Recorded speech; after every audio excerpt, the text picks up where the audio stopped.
یا ربی لک الحمد کما ینبغی لجلال وجہک وعظیم سلطانک۔ اعوذ باللہ السمیع العلیم من الشیطان الرجیم، بسم اللہ الرحمن الرحیم۔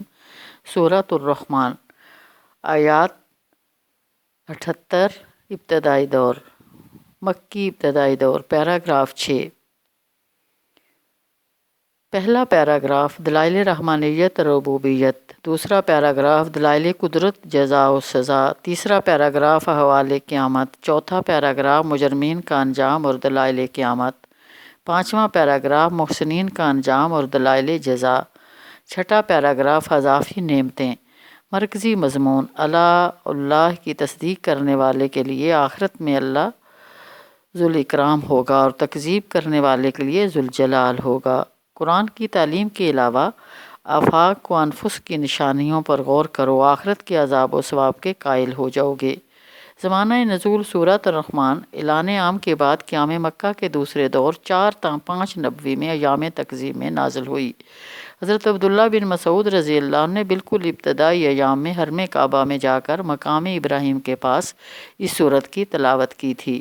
یہ اس کے مکی ہونے کی خارجی شہادت ہے۔ عام طور پر اس سورت کو مدنی سمجھا اور لکھا جاتا ہے، لیکن اس میں ایسی کوئی داخلی شہادت نہیں ملتی کہ اسے مدنی سمجھا جائے۔ سورۃ رحمان کے علاوہ سورۃ الرعد، سورۃ الدہر اور سورۃ الزلزال کو بھی مدنی سمجھا اور لکھا جاتا ہے، لیکن در حقیقت یہ چاروں صورتیں بھی مکی ہیں۔ اس طرح مکی صورتوں کی تعداد 90 اور مدنی صورتوں کی تعداد صرف 24 رہ جاتی ہے۔ خصوصیات: یہ صورت اپنے اندر ایک خاص آہنگ رکھتی ہے۔ نمبر 2، شاہ ولی اللہ صاحب رحمہ اللہ کہتے ہیں کہ صورت میں حرف نون کی صوتی نغمگی ہے۔ نمبر 3، یہ صورت بھی دور تکذیب میں نازل ہوئی۔ سورۃ الرحمن کا کتابی ربط: پچھلی سورت القمر میں بار بار تکذیب کا ذکر ہوا تھا۔ 5-6 قوموں کی تکذیب کی سچی داستان سنا کر ان کے انجام سے ڈرایا گیا تھا۔ یہاں سورۃ الرحمن میں انسانوں اور جنات دونوں سے بار بار یہ سوال کیا گیا ہے کہ وہ اللہ کی کون کون سی آلاء کی تکذیب کر سکتے ہیں، یعنی نعمتوں کی۔ پچھلی سورت القمر جلالی تھی، یہاں سورۃ الرحمن جلال و جمال کا امتزاج ہے اور جمال غالب ہے۔ دوزخ اور اس کے حوال کا ذکر صرف 4 آیات میں ہوا، جبکہ آخری 31 آیات میں انعامات جنت کی تفصیل ہے۔ اہم کلیدی الفاظ اور مضامین: سورۃ الرحمن میں 30 سے زیادہ مرتبہ آیت ترجیح فَبِأَيِّ آلَاءِ رَبِّكُمَا تُكَذِّبَانِ کا ذکر ہے۔ اس صورت میں 30 سے زیادہ مرتبہ آیت ترجیح فَبِأَيِّ آلَاءِ رَبِّكُمَا تُكَذِّبَانِ کے ذریعے انسانوں اور جنات کے مردہ ضمیر کو تکذیب یعنی جھٹلانے سے بچنے اور شکر گزار بننے کی دعوت دی گئی ہے۔ سورۃ الرحمن میں لفظ آلاء کا مختلف معنی میں استعمال: مولانا حمیدون فراہی نے اس لفظ کی لغوی تحقیق کر کے یہ بات ثابت کیا ہے کہ اس لفظ کا مفہوم صرف نعمتوں تک محدود ہی نہیں ہے، بلکہ اس میں نعمت و قدرت، طاقت، عجائبات، قدرت کمالات، قدرت عنایتیں، مہربانیاں، خوبیاں، اوصاف حمیدہ اور کمالات اور فضائل کا مفہوم بھی پایا جاتا ہے۔ سیاق و سباق سے معلوم ہو جاتا ہے کہ یہ کس معنی میں استعمال ہوا ہے۔ تفہیم القرآن میں مولانا مودودی رحمہ اللہ نے اپنے ترجمہ میں اس بات کو ملحوظ رکھا ہے۔ سورۃ الرحمن اللہ کی 2 صفات ذوالجلال اور ذوالاکرام کا استعمال: ذوالجلال اور ذوالاکرام کا استعمال 2 مرتبہ ہوا ہے اور صرف اس صورت میں ہوا ہے، کسی اور میں نہیں ہوا۔ اللہ کو جھٹلانے والوں کے لیے وہ ذوالجلال اور تصدیق کرنے والوں کے لیے ذوالاکرام ہوگا۔ سبحان اللہ۔ سورۃ الرحمن کا نظم جلی: یہ سورت 6 پیراگرافوں پر مشتمل ہے۔ آیات 1 تا 28۔ پہلے پیراگراف میں اللہ تعالیٰ کی رحمانیت، قدرت اور ربوبیت کے دلائل ہیں۔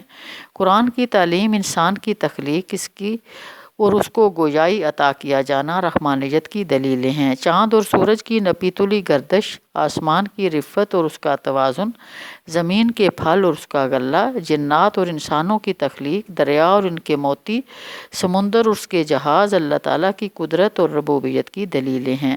آخر میں انسانوں اور جنات دونوں پر یہ حقیقت واضح کی گئی ہے کہ زمین کی ہر چیز کے لیے فنا، جبکہ صرف اللہ تعالیٰ ہی کے لیے بقا ہے۔ وَيَبْقَى وَجْهُ رَبِّكَ ذُو الْجَلَالِ وَالْإِكْرَامِ، آیت 27۔ اور صرف تیرے رب کی جلیل و کریم ذات ہی باقی رہنے والی ہے۔ آیات 29 تا 36 دوسرے پیراگراف میں دلائل قدرت سے جزا و سزا کو ثابت کیا گیا ہے۔ انسانوں اور جنات کو چیلنج کیا گیا ہے کہ وہ زمین و آسمان کے اقطار سے نکلنے کی کوشش کر دیکھیں، اپنی بے بسی اور اللہ کی قدرت کے اعتراف پر مجبور ہو جائیں گے۔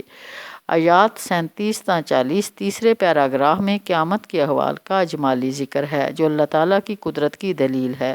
آسمان پھٹ کر سرخ کھال ہو جائے گا اور انسانوں اور جنات سے ان کے گناہ پوچھنے کی ضرورت نہ ہوگی۔ آیات 41 تا 45 چوتھے پیراگراف میں مختصر طور پر دوزخ کے حوال بیان کیے گئے ہیں۔